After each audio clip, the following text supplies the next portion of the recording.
Hi friends, स्वागत है आप सभी का आपका अपना चैनल एग्जाम फॉरवर्ड पर।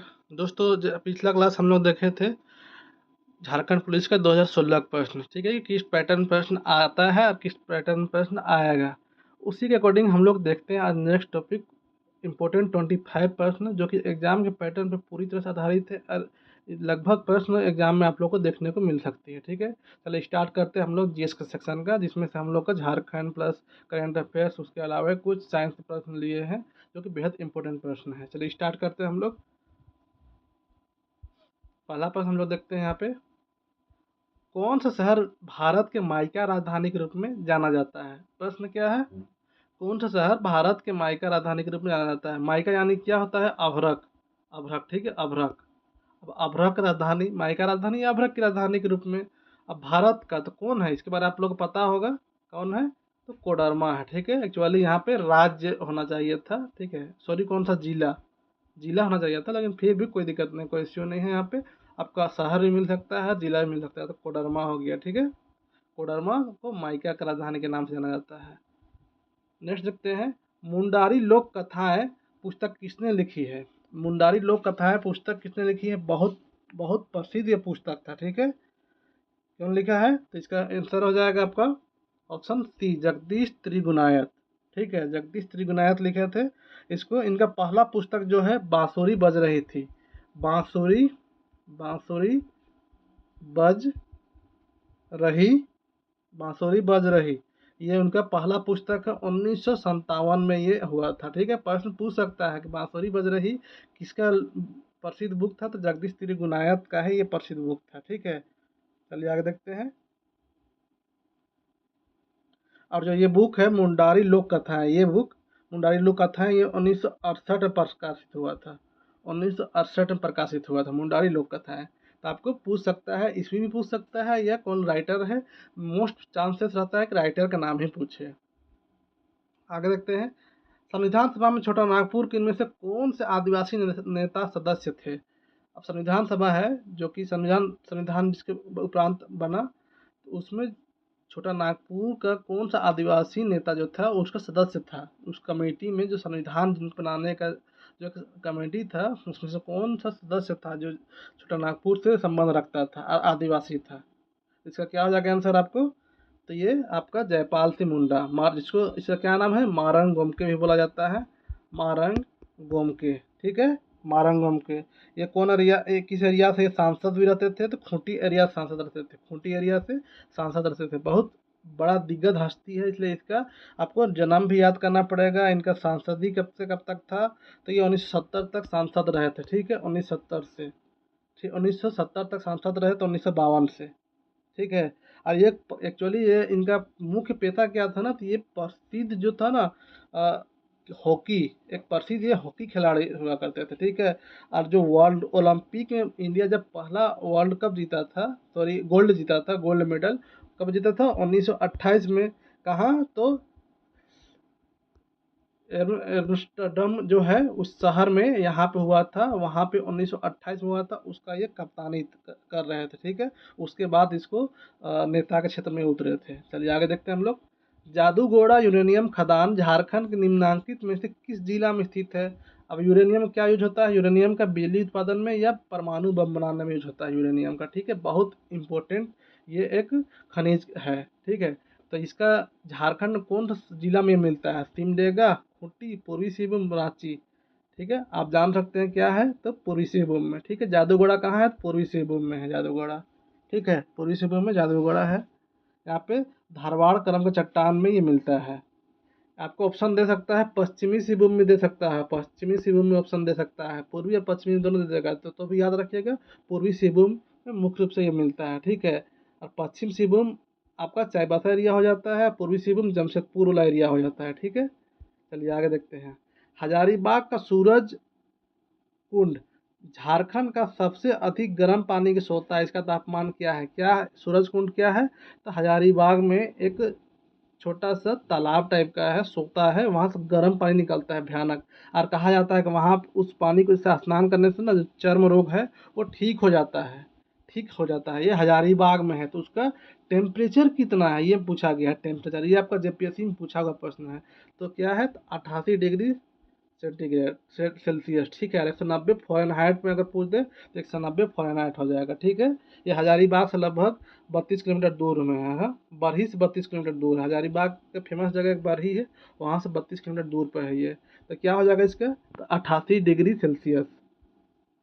आगे देखते हैं, निम्नलिखित में से किस एक आंदोलन के साथ अरुणा आसफ अली जुड़ी थी। अरुणा आसफ अली, इसको मरणोपरांत क्या है, जहाँ भारत रत्न का पुरस्कार मिला था, मरणोपरांत मिला था लेकिन। हाँ, अरुणा आसफ अली।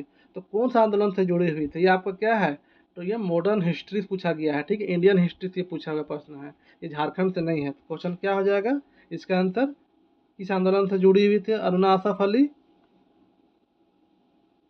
बिल्कुल सही जवाब है, ये आपका भारत छोड़ो आंदोलन से जुड़ी हुई थी। ऑप्शन डी हो जाएगा। 8 अगस्त 1942, 8 अगस्त 1942 से ये स्टार्ट हुआ था, ठीक है। ठीक है, 8 अगस्त 1942 को एक्चुअली ये जो वर्धा वर्धा में ये हुआ था मीटिंग। 8 अगस्त 1942 को पारित हुआ था भारत छोड़ो आंदोलन का। और 9 एक्चुअली स्टार्ट हुआ था 9 अगस्त से, ठीक है।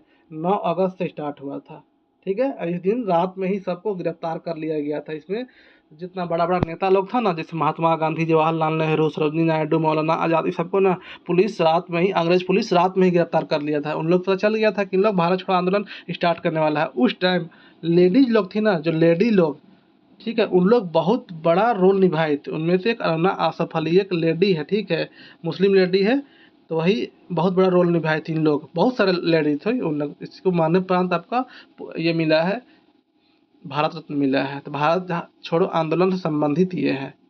आगे देखते हैं, निम्नलिखित स्थानों में से किस एक में राष्ट्रकूटों द्वारा एलोरा पहाड़ियों में निर्मित गुफा मंदिर स्थित है। क्वेश्चन नंबर 7 क्या हो जाएगा, किस स्थान में, तो ये आपका महाराष्ट्र, ये है महाराष्ट्र में है, ठीक है। तो औरंगाबाद, महाराष्ट्र एरिया में, ये औरंगाबाद एरिया में, ठीक है, ये है।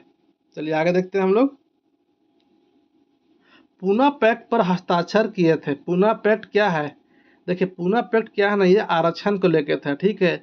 यहाँ पे अंग्रेज लोग का कहना था कि लास्ट लास्ट जब आज़ाद, लगभग 1930-32 के आसपास का ये बात है, ठीक है, कि उन लोग का कहना था कि मतलब एक जात को स्पेशल पूरा आरक्षण दिया जाए, ठीक है, पूरा आरक्षण दिया जाए। तो इसी को लेकर महात्मा गांधी, अलग से सीट दिया जाए, मतलब वोटिंग सीट दिया जाता है। इसी को लेकर ना महात्मा गांधी और अंबेडकर के बीच विवाद हो गया था। महात्मा गांधी चाहते थे कि अलग से सीट दिया जाए, और अंबेडकर चाहते थे कि नहीं, हिंदू का जो जो सीट है उसी से दलित लोग को अलग से सीट दिया जाए, हरिजन के लिए। एक्चुअली ये हरिजन को लेकर हुआ था, ठीक है।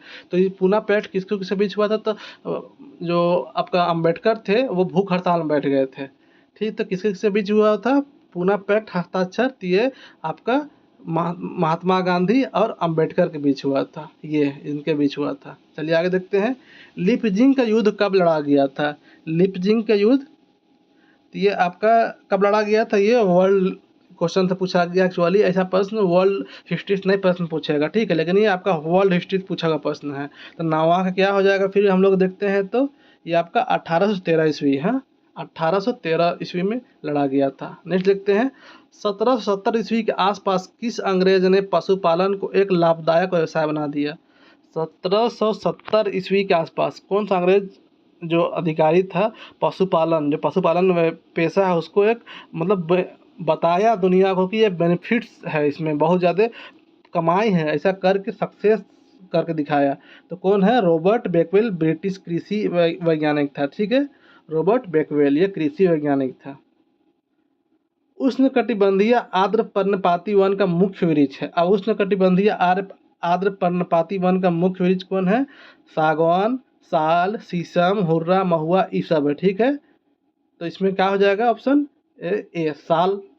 सागवान भी रहेगा तो भी हो जाएगा, महुआ भी हो जाएगा, ये सब सेमल, कुसुम, चंदन, ये सब चीज़ है, ठीक है। इसमें से 100 से 200 सेंटीमीटर वार्षिक वर्षा होता है। इस क्षेत्र में ना 100 सेंटीमीटर से 200 सेंटीमीटर तक वार्षिक वर्षा होता है आर्द्र पर्णपाती वन एरिया में, ठीक है।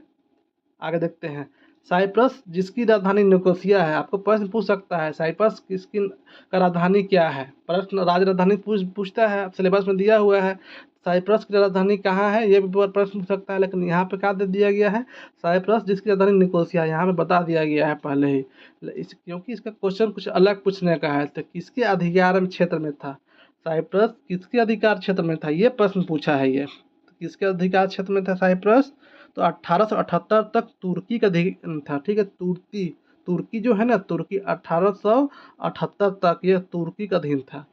तो इसका आंसर क्या हो जाएगा, बी तुर्की हो जाएगा। आगे देखते हैं हम लोग, सर्वाधिक खनिज किस प्रकार की चट्टानों से प्राप्त होते हैं, सर्वाधिक खनिज किस प्रकार का चट्टान से प्राप्त होता है, तो क्या हो जाएगा इसका, तो अवसादी चट्टान का है। कि अवसादी क्या होता है, देखिए अग्नि रूपांतरित अवसादी, अवसादी क्या होता है ना, हजारों वर्षों के प्रोसेस से, मान लीजिए बहुत सारा पेड़ हुआ, गाद हुआ, कचड़ा हुआ, हजारों हजार साल जब बीत जाता है तो वहाँ से क्या होता है, वहाँ पे वो सब कोयला बन जाता है, या तो कुछ कुछ उसका धातु के रूप में परिवर्तन हो जाता है, तो उसको अवसाद यानी किसी का अवसाद से बनता है। उसके बाद अग्नि के रूप में होता है, रूपांतरित जो बदलाता है उसको रूपांतरित कहा जाता है।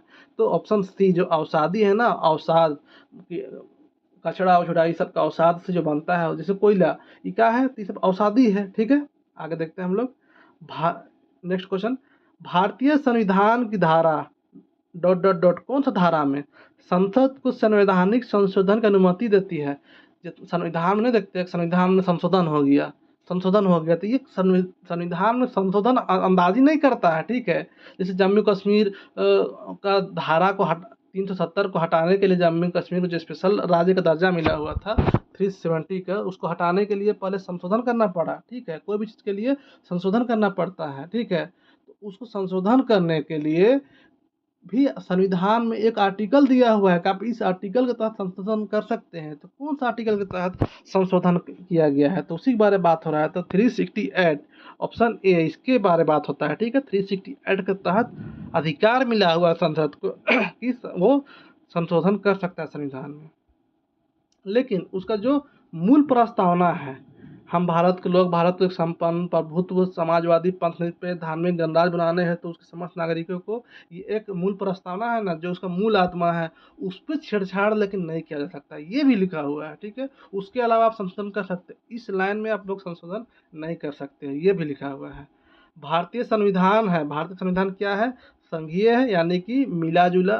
संघीय क्या होता है, जिसमें राज्य और केंद्र दोनों मिल के देश चलाता हो, उसको एकात्मक अकेले, या एकात्मक और संघीय दोनों, या राजतंत्रीय। तो क्या है, तो पांचवा क्या हो जाएगा, तो आपका इसका हो जाएगा, ये भारत का संविधान ना तो पूरी तरह से एकात्मक है, ना ही संघ का है। ठीक है, तो इसका आंसर क्या हो जाएगा, सी हो जाएगा, एकात्मक और संघीय दोनों मिल के है। ठीक है, इसका जो संविधान एकात्मक और संघीय। क्वेश्चन नंबर नेक्स्ट, केंद्रीय प्रशासनिक अधिकरण निम्नलिखित में से किसकी सिफारिश पर गठित किया गया। सेंट्रल जो एडमिनिस्ट्रेटिव जो है, सेंट्रल एडमिनिस्ट्रेटिव, वो किसके अधीन किया गया था, किसके सिफारिश पे, कौन सा कमेटी की सिफारिश पे, या कौन सा विभाग की सिफारिश पे किया गया, तो क्या हो जाएगा इसका, तो केंद्रीय प्रशासनिक अधिकरण की स्थापना 1985 में हुआ था। ठीक है, सीएटी की स्थापना 1985 में प्रशासनिक सुधार आयोग की सिफारिश पे किया गया था। कब हुआ था इसका स्थापना, 1985 में हुआ था, प्रशासनिक सुधार आयोग के सिफारिश पे। भारत में सिंचाई के स्रोत है, अभी आपका कृषि क्षेत्र से प्रश्न है, तो सिंचाई के मुख्य स्रोत क्या है भारत में, कुआं, जलकूप, तालाब। तो क्या हो जाएगा इसका, तो सब है, मोटा मोटी सब। किसी एरिया में कुआं जमजमाट होता है, किसी एरिया में जलकूप यानी कि बोरिंग हो गया, ये बोरिंग, ये तालाब, तो सब हो जाएगा। ठीक, आगे देखते हैं, सल्फर डाइऑक्साइड जल में घुलकर बनाती है, क्या बनाती है, सल्फर डाइऑक्साइड है। इसका क्या हो जाएगा, तो सल्फर डाइऑक्साइड किसको बोला जाते हैं, SO2 को सल्फर डाइऑक्साइड बोला जाता है। इसमें क्या हो जाएगा, जल, अब जल का क्या हो गया, H2O हो गया, तो इसमें क्या बना देगा, H2SO4, यानी कि क्या हो जाएगा है, ये एक सल्फ्यूरिक अम्ल हो जाएगा। ठीक है, तो H2SO4 क्या होता है, सल्फ्यूरस अम्ल है। SO2 ये आपका क्या हो गया, सल्फर डाइऑक्साइड, और H2O ये पानी हो गया, दोनों मिल क्या हो गया, H2SO4 आपका सल्फ्यूरस अम्ल। आगे देखते हैं, वनोन्मूलन के कारण है, वनोन्मूलन क्या होता है, जंगल कटाई, वनोन्मूलन, उन्मूलन खत्म, समाप्ति, तो वनोन्मूलन ये संधि मिला हुआ है। तो क्या है, वन का समाप्ति या कटाई का मुख्य रीजन क्या है, जिसकी वजह से जंगल कम होते जा रहा है, कृषि के लिए भूमि प्राप्त करना, बिल्कुल ये तो एकदम है, उसके लिए भी काट रहा है। घरों और कारखानों का निर्माण, बिल्कुल जंगल काट के कारखाना सब बैठाइए रहा है बड़ा बड़ा दिग्गज लोग। फर्नीचर बनाना था लकड़ी के ईंधन के रूप में, इसके लिए भी लकड़ी भी काट के लाता है, फर्नीचर भी। तो ऑप्शन डी सही हो जाएगा। मनुष्यों की कोशिकाओं में कितनी जोड़ी गुणसूत्र पाए जाते हैं? तो मनुष्यों की कोशिकाओं में कितनी जोड़ी, जोड़ा में रहता है, ठीक है। तो कितना जोड़ा, एक्चुअली पूरी तो कितना जोड़ा नहीं पूछेगा, तो कितना गुणसूत्र, तो 46 रहता है, ठीक है। और जोड़ा बोला है तो जोड़ा यानी कि 23 जोड़ा। ऑप्शन सी हो जाएगा इसका सही, ठीक है। ऑप्शन सी हो जाएगा, 23 जोड़ा होता है। आगे देखते हैं, ध्वनि की प्रबलता को मापते हैं। प्रबलता यानी कि उसका कठोरता, कितना हार्ड साउंड है, ठीक है, उसका मापा जाता है किसमें, तो डेसिबल में नापा जाता है। ऑप्शन सी इसका सही हो जाएगा। इसे बहुत इंपॉर्टेंट प्रश्न है दोस्त, ठीक है। जो दोस्त चैनल पे नए आए उनसे रिक्वेस्ट है कि चैनल को सब्सक्राइब करना ना भूले। चैनल को सब्सक्राइब करके घंटा उंटा सब बजा दे, ठीक है, ताकि आप लोग को लगातार क्लास मिलेगा कुछ दिन से, ठीक है, एकदम बिल्कुल। और एग्जाम तक नहीं छोड़ा जाएगा। चलिए मिलते हैं, ठीक है। नेक्स्ट क्वेश्चन देखते हैं। श्वेत प्रकाश में रंग होते हैं, श्वेत प्रकाश, ठीक है। व्हाइट लाइट में क्या होता है, तो 72 को क्या हो जाएगा, सूर्य के प्रकाश को श्वेत प्रकाश मोटा मोटी से कहा जाता है इसी को, ठीक है। तो इसमें क्या है, तो प्रिज्म से देखने पर इसे 7 रंग दिखाया जाता है, बोला गया है ना, है 7 रंग नहीं होता है, 7 रंगों से समा बंधन। चलिए क्वेश्चन 73, निम्नांकित में से ठोस ईंधन है। अब ठोस ईंधन क्या होता है, ठोस, देखिए मूल रूप से पदार्थ कितना प्रकार का होता है, ठोस, द्रव्य और गैस, ठीक है। ठोस यानी कि हार्ड, अब ईंधन यानी कि जिसको हम लोग ऊर्जा जिसे प्राप्त करते हैं। तो पेट्रोल ये तो द्रव्य हो गया, डीजल ये भी द्रव्य हो गया, एलपीजी ये गैस हो गया, कोयला, कोयला ना हार्ड है जीती, ये हो गया ठोस। चलिए आगे देखते हैं। मुर्गी के बच्चे कहलाते हैं, मुर्गी का बच्चा क्या कहा जाता है, मुर्गी के बच्चा को, इसका क्या हो जाएगा आंसर, तो मुर्गी के बच्चा को शिशु बोलते हैं, बिल्कुल नहीं, है तो आदमी के बच्चा को बोला जाता है मेमना, ये तो बकरी के बच्चा को बोला जाता है चूजा, बिल्कुल सही, ऑप्शन सी सही हो जाएगा ये। क्वेश्चन नंबर 75, दीवार में कील गड़ जाती है, ठीक है, दीवार में कील गड़ जाती है किस लिए, मान लो हम लोग दीवार में कील ठोकते हैं तो कैसे ठोकाता है, कौन साइंस का किस रूल के तहत ठोकाता है, उष्मा के कारण, घर्षण के कारण, घनत्व के कारण, या इनमें से कोई नहीं, क्या हो जाएगा इसका परफेक्ट आंसर, तो इसका परफेक्ट आंसर क्या हो जाएगा, दीवार में कील गड़ जाती है। तो 4 ऑप्शन आपके पास है, इसका कमेंट करके आप लोग जरूर बताइए कि दोस्त इसका परफेक्ट आंसर क्या है। सबका जवाब देते हैं इसलिए बिल्कुल आप लोग, और वीडियो अच्छा लगा तो जरूर सब्सक्राइब करें और घंटा घंटा सबको बता दें, अपना दोस्त लोग को भी शेयर करें। चलिए मिलते हैं नेक्स्ट वीडियो में, तब तक के लिए अपना ख्याल रखें। जय हिंद, जय भारत।